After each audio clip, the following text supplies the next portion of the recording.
Mag ano po tayo, arroz caldo. We cook the chicken soup with the rice, sticky rice. We call in Tagalog arroz caldo. So the good thing, I have my own plant, laurel. Okay, so everything is kind of like fresh. O, diba? Yun ang kagandahan. Magmuha dito. And then, isa sa ingredients ng arroz caldo para nagpapabango, guys. O, yan. Ganda-ganda, diba, guys? O, yan. Dito nakikita nyo naman dito sa labas. I just grab here outside in my garden, the laurel. One of the ingredients of my arroz caldo, chicken soup. Oh, ayan na siya, guys. Naka-ready na po ang ating ingredients sa arroz caldo. Chop na onion and lemongrass. Sa inyong kaalaman, pag wala kayong luya, i-substitute ng lemongrass. And decide, this is a lot of good benefits in our body. And then laurel, nagpapabango. And then garlic, of course, and the tomato. Ganyan po ako mag-arroz caldo. That's the way I cook arroz caldo. Ay, syempre, yan ang sahog. Yung legs, saka wings. Thigh ba? Thigh. Okay, ngayon, nakasalang ng ating pot at igigisa na natin siya, guys. Konting mantika lang kasi yung chicken is may sariling mantika, guys. The chicken have own oil, so just a little bit for making saute only the ingredients, guys. So yan. So of course we gonna saute, but this is the way I do. I just put everything.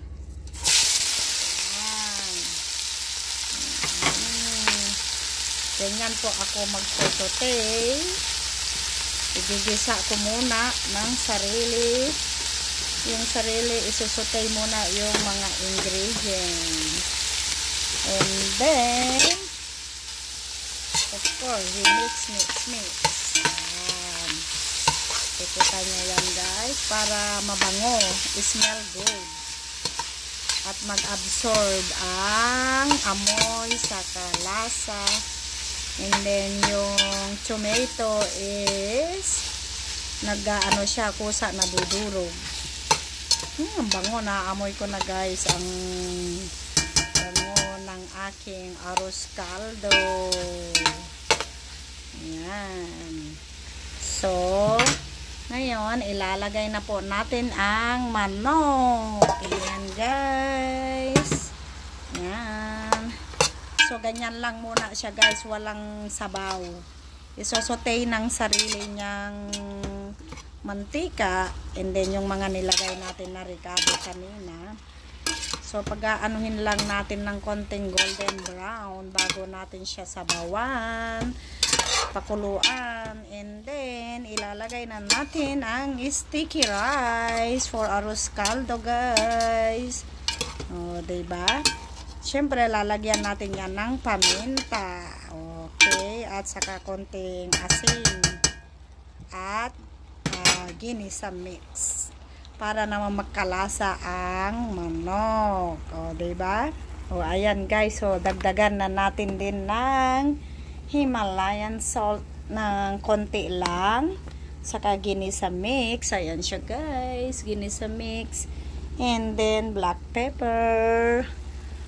Diba? Yan. So, yan po, guys. At ako ay mahilig sa maanghang. Medyo maparami ang paminta. Saka malaking kaldero naman ito, guys. It's a little bit like big. Maybe this is 1 quart, I think. Ano? 1 quart. I think malaki pa sa sinasabi ko. Malaki ito, guys, eh. So, lagyan ko ng mukhang marami na itong arroz caldo, guys, pag ano. Ayan, guys, ginisa mix. And then, konting Himalayan salt. Ayan. Para magkalasa po, guys, ang sabaw. Ayan. Diba? So, i-mix lang natin. Teka lang, guys. At baka magalaw ko ang aking camera. So, ayan, guys. I-mix ko lang siya. Oh, ang bango, guys. Grabe. So, hayaan natin na madurog ang mga rekado bago natin siya lagyan ng sabaw. Yung isutay mo muna saglit lang ang manok. And then, sabawan na natin.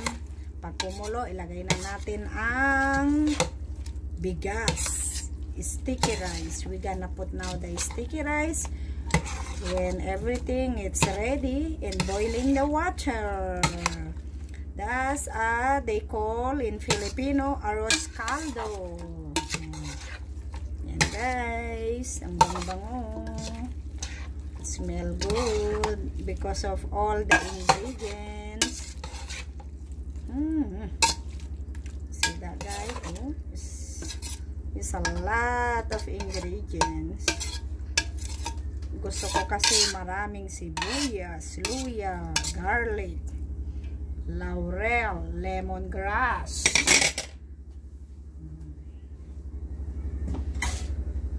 Ayan. So, ayan na siya guys. Grabe guys, oh. Ayan na siya, oh. Bango-bango.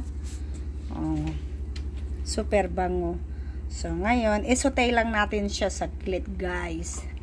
Yan, takpan na natin siya. Hantayin natin ng kumulo. And then, i-check natin mamaya. Ayan na, guys. I-click na raw. Check na natin. We gonna check. Ayan. Nasutay na siya ng sarili. Nakita nyo na yan, guys. So, nagsabaw-sabaw na siya. Tapos, yung kamatis na durog ng sarili. Diba? Parang mamante-mantika na siya. Yan na siya guys. Ganyan na siya yung inano natin kanina. Nisutay natin. So, inano siya ng sarili niya na ng mantika. Kasi konti lang nilagay natin. So, ngayon, pwede na natin siya sabawan guys. Since ito ay malaki, siguro 1 kalahati nito. Sasabawan natin kasi ang hinahabol natin is sabaw. Eka nga sabi natin is arroz caldo. Diba? Ayan. So, sabawan pa natin katamtaman para pag lumambot pa siya at magano itong manok. O, diba? Ayan, Yan, paborito ko kasi na arroz caldo, yung pakpak. Since kakain din ng mga bata, yung anak ko, sa asawa ko, then nilagyan ko ng legs para naman meron silang makain. Din nila sasabihin na anong klaseng arroz caldo, parang buto-buto. Kasi yan, sa wings ba, parang walang laman. So, I just add the legs. Diba? Yan, dagdagan pa natin ng kalahati, guys. So, yan. Dagdagan pa nito. And then, ito na, naka-ano na siya yung sticky rice. Naka-ano na siya, nahugasan na. So, pag na kumulo ito, saka natin ilalagay yung sticky rice. And then, syempre, yung itlog, nilaga ko na siya. Babalatan ko na lang mamaya. Sa last man yan ilalagay, guys. Saka chicharon baboy. Diba? Okay, abangan na naman natin mamaya. Ayan na guys, i-check na natin siya. Kumukulo na. Ito lang kagandahan nito. Wina-warning ka nito guys. Parang rice cooker siya.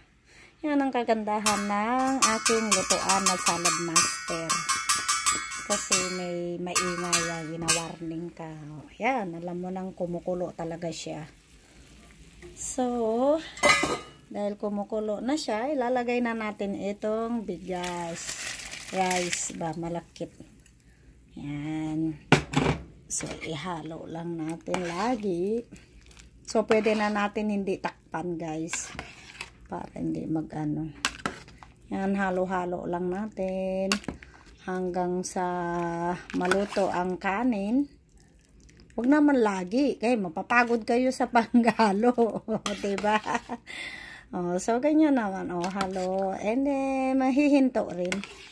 Pero pwede rin natin yata takpan para madaling maluto ang kanyang bigas. Ang kanyang rice. Sticky rice para masarap siya, guys. So, pag mag-arroz caldo kayo, lagyan nyo ng sticky rice. Yan, ganyan.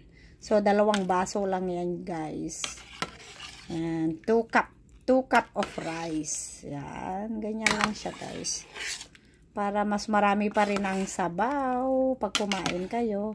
Kaya siya tinatawag na arroz caldo. That's why they call arroz caldo in Filipino. Because have a soup with the chicken. And you put all the kind of ingredients. So, diba? So, maybe pahintuin din natin, guys. Tatakpan ko muna siya, guys, para madali siyang maluto. Diba? Iwa-warning naman ako nito. Magpap-pop yan, guys. Okay, check na naman natin maya-maya. Ayan, guys. So, tumutunog na naman siya. Wina-warning na naman niya ako.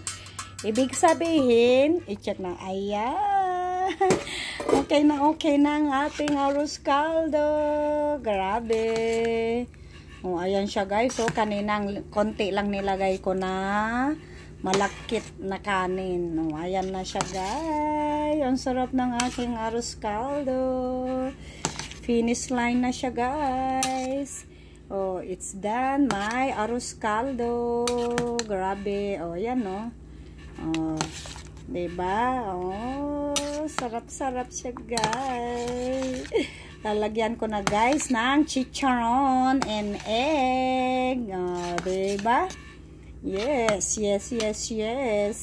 The one that I boil egg, I just put here, and the chicharon.